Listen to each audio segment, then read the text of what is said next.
Hello everyone, welcome to Weird Futures Comic Talk. I'm your host Bob Cheesy, and we'll be going over the new Superman issue number 5. This issue was written by Gene Luen Yang, and the two artists that have been working on this particular series are Victor Bogdanovic and Richard Friend, and I largely butchered their names, so forgive me for that.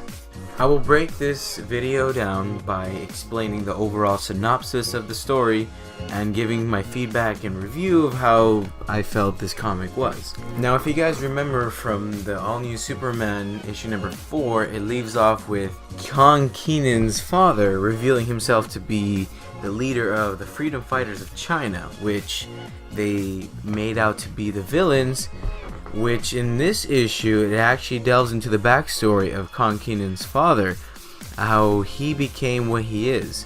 Now it begins by, Keenan by just slinging to his father that he's a supervillain, and his father corrects him by saying, "No, I'm a superhero." And he explains to his son, "Look, you need to understand this." And he explains how him and his brother fell into this uprising in China, fighting for democracy and justice and truth, and how Keenan's father's brother fell in love with this lady, one of the freedom fighter leaders, and they moved off, while Keenan's father himself fell in love with this other lady who he married, had a child with, named him Keenan, and it turns out that the mother became China's first superhero. They called her Liberty Goddess, or the Liberty Goddess, which his father explains that tragically she died 2 months later in what appears to be a plane accident, but his father pinpoints to the plane crash is not an accident. And so, inspired from his wife's vindication and movement to fight for China's freedom, he began the Freedom Fighters of China, in which they fight over the freedom and the communist reigns of China. And so his son is pretty moved by the movement that his father had sprouted. And so his father offers his hand to have his son join him in the cause of fighting for democracy. And so off they go to find out what's happening, because news reports are casting that there's a bunch of havoc happening in this square called the Bund in China. And also the Justice League of China comes in, which consists of the Chinese version of Wonder Woman and Batman. And we see that actually the Starfish, the alien species that incur illusions, taps into the memories, and creates alternative realities for people, make an appearance in this issue, so tying into the relevant themes that are implemented in the Justice League universe. It's not just its own standalone series, it's also crossing over the stuff that's in the regular Justice League. This fight is sprawling out in the Bund between cops and the freedom fighters of China, and we see very suddenly that the Chinese Batman and Wonder Woman are obviously against the freedom fighters in China, claiming them to be the villains, and right away Keenan's father's younger brother jumps in with revealing himself to control the starfish looking alien creatures that have the ability and capacity to control anybody. And so he uses them on Batman and Wonder Woman, and actually instructs Wonder Woman to choke Batman. And realizing that he's taking it too far, Keenan interjects with his mind control and tells him to let it go. You're taking this too far. We see that when he uses and taps into the power of this starfish that he controls over. Oh, by the way, he's called Firecracker. Just saying.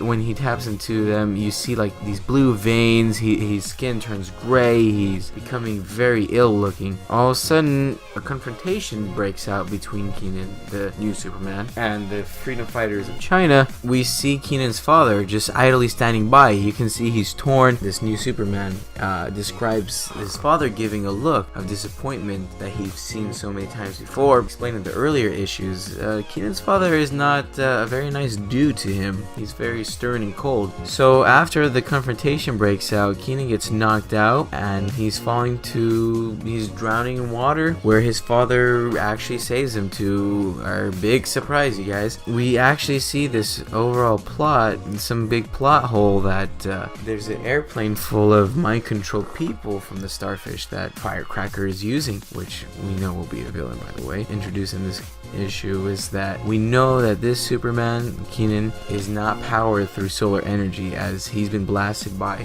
solar radiation so many times, but it turns out his power grows and diminishes with his emotional state. So we get to understand in this issue how he functions, because there's a few times where he loses his powers. And then at the end of the issue, the father and the son decide, hey, let's go kick some butt, let's go save the world. Or actually, let me correct that.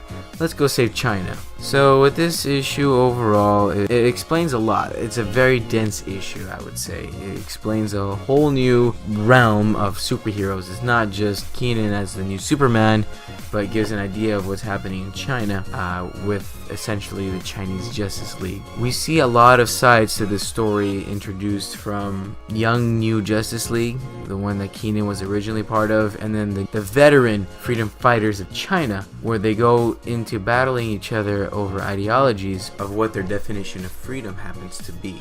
So to kind of wrap up, give you guys a feedback and summary of this issue of the new Superman, issue number 5. It's full of substance. We're introduced to the veteran group of superheroes.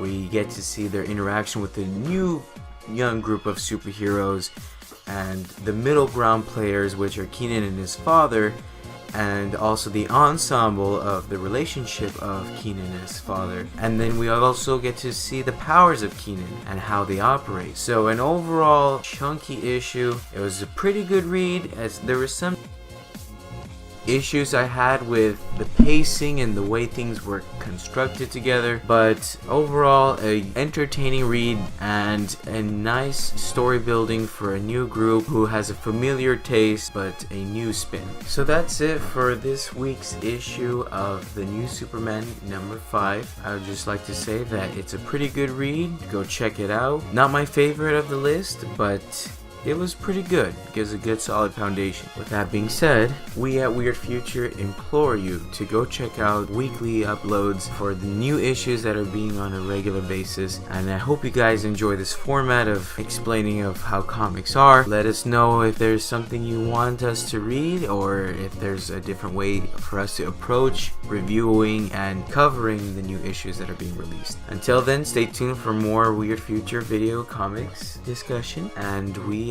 love you all. This is Bob Cheesy signing out.